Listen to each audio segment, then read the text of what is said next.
Hello, welcome back to my channel. I've decided to make a video amongst all of this COVID-19 craziness. There's loads of people isolating, self-isolating, social distancing, and it's not easy. This video is going to have 4 key points of how to harmonise your household, and it's specifically aimed at parents with young children. A lot of the points are probably going to be relevant for if you have older children as well, but my experience is having a toddler, and I am pregnant as well. I am one of those people now that having to follow the social distancing, as we all are. I am a stay-at-home mum, so a lot of people might be thinking, well, it's not much different for stay-at-home mums, but yes, it's very different, because I think quite early on a lot of stay-at-home mums realise how lonely it can be and isolating, and so, you know, the conscious effort is made to go out and meet people and go to play groups and library groups and one-on-one play dates and story times and things like that. So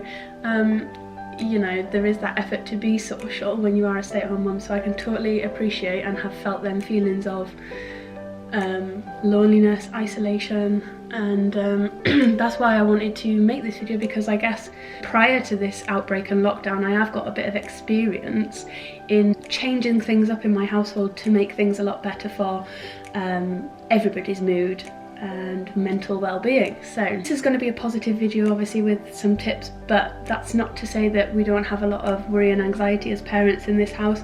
We are self-employed, we have businesses, and obviously we are worried about them, and we do have very vulnerable people in our family, so it's not to say that we aren't worried, but this is a positive video. I'm just going to share with you things I've learned. I get that this is like way more extreme than being a stay-at-home mum, because we have a lot of restrictions and a lot more worry, but I'm going to share with them anyway.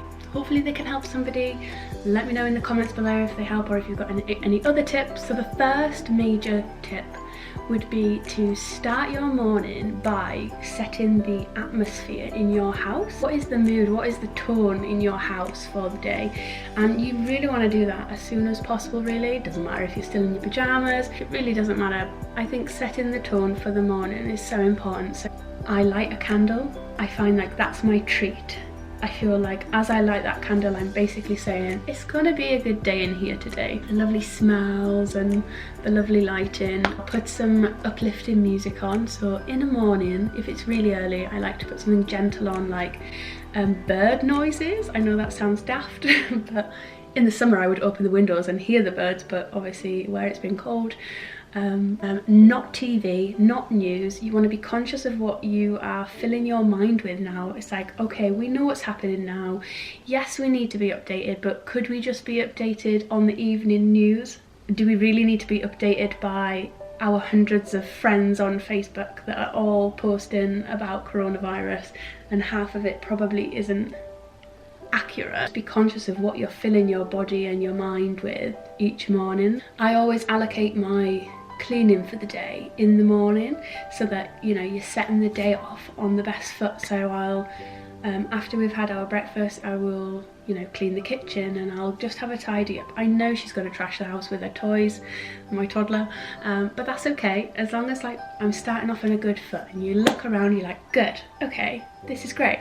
I make my bed in the morning. I've watched so many YouTube videos in the past of people saying, make your bed in the morning, it'll set the tone for the day, and I've never put it into practice. But since doing it, honestly, they're not lying, they are on to something. Make your bed every morning. At the beginning you just have to force yourself to do it if it's not something that you usually do, but it really does set the tone for the day. To be honest, like a young child, you don't necessarily need screens in the morning to distract them while you're cleaning. You might find that, be accepting of their help, so don't try to distract them so you can clean separately. What I like to do is I'll give Lavella a cloth, or like spray with water in, and she will happily like follow me about and pretend that she's doing it as well, or she'll pretend that she's cleaning the dishes. She loves like carrying a tea towel around. So for you as a parent, hearing the screen in the background of like cartoons or whatever, that's not a great noise either. The second point I want to make is how I get that this is going to be such a strange transition for people.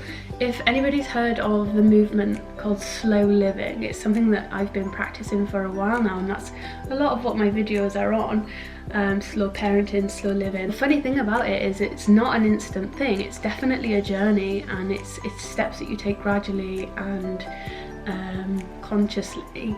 And what's happening here around the world is people are being forced to slow down overnight. I appreciate that that is such a hard thing for people to do, just because of the culture and the society that we live in.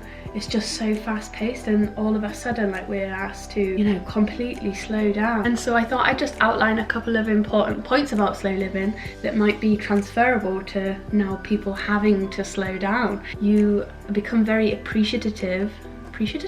You appreciate everything in your house, everything around you, and appreciating the moment as well. You become more present and in the moment with your family, rather than your mind always focused on work and always thinking of the next job you've got to do, or the next errand you've got to run, or the next place you've got to be, and times, and you know, just living by the clock each day. You're following your body and your intuition and your child's, you know, if you're taking care of children, you're following them as well. Obviously right now we're all going to have a bit of extra time to do this. Not something that a lot of people have been able to do, is like listen intuitively to their body, what their body wants, what their body needs, being aware of your emotions and your feelings as well. So like all this plays into the slowing down. You become a lot more connected with yourself and those around you because you're present. I feel like slow living is such a positive movement. Fortunately, everybody is now being forced to live in this way, and I think surrendering to a lot of slow living values would definitely help a lot of people. Tip number 3 would be surrender to kids' play. Your kids are going to pick up on your emotions, they're going to pick up on how you're feeling, they sense it, they're very intuitive, and if they can feel high levels of stress, it's really gonna affect them during the day, and then things are going to spiral, because then they'll be more aggy with you, and then, you know, you'll argue and you might not deal with things the best way, and then they'll respond and it'll just escalate. So obviously we've talked about setting the tone for the day, and that's really going to help you. We are in a unique position now where we don't have all these commitments, we don't have these daily things that we have to do. If they want you to sit down and play on the floor, you really can, and you really should. And I know that kind of goes without saying, and most people probably do this, but do understand that a lot of people they could go their whole day with a list of cleaning and errands and things to do. That doesn't have to happen right now. So really, if you surrender to their play and to their world, it's gonna make things a lot easier, because they're gonna feel like they have the attention that they need, gonna feel that you are a lot more relaxed, and it's okay to play, and everything's still good. That's what we want for them, really, don't we? We want them to be happy, and we're trying to make the best out of a bad situation. Also surrendering to the mess. There's going to be a lot of mess. Big messy room does make me feel a little bit stressed, but it's definitely something I'm working on. But just surrendering to it and knowing, do you know what, it will be tidy by the end of the day. I've not got anybody coming over. The last major tip would be to get outside. You know, as the weather gets better, we don't have a big garden, we don't even have any grass, but you know, it's still outside space, and it's just great to be in the fresh air, and kids are always calmer outside, and you can go on family walks. Obviously, like the social distancing, not being in close proximity with others, but there is no restriction on going outdoors, guys. So if you start feeling doolally, just go for a walk, get them wrapped up and go. Actually, I've got a book to show you. This book is probably one of the best books I've read in a very long time. It's called Balanced and Barefoot, and it's about the benefits of how children learn if they have adequate time outside to play and to engage with nature, and how important it is for the growth of children, for their mental well-being. And you know, that is something in this world today we are so concerned about, is children's mental well-being. It's so different than it was like even 10 years ago. So very good read. Yeah, I think I'm going to round this up. Obviously there's a lot more points of how you could create a harmonious home, but they were my main 4 things, stay distant, but also stay connected online. I'm thinking about doing another video of our daily routine with a toddler. How do I break the day up? If you'd be interested in that video, pop in the comments, let me know. See you later guys, see you in the next video.